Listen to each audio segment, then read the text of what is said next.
All right, now is step number 7. Take out your filter assembly and make sure you have a second pair of hands. And we're going to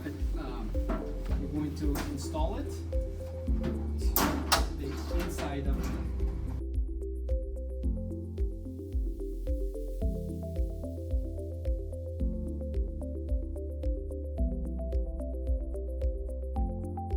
Okay, so for this step, we're going to use M4x12. You're going to need 4 screws.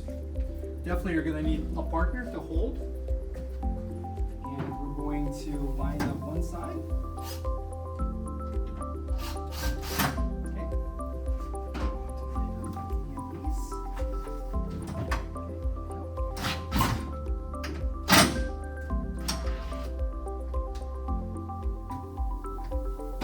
Some of these are a little bit challenging just to get the clearance, to get all the screws. So use various tools, various, honestly, you just need 2 screws to hold this whole thing.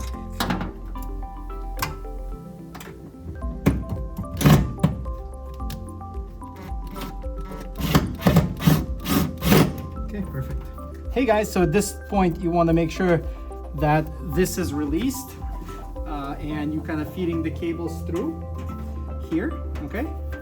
So cable management will be a thing. So for right now, here, show them. Okay, you have 2 cables here for now.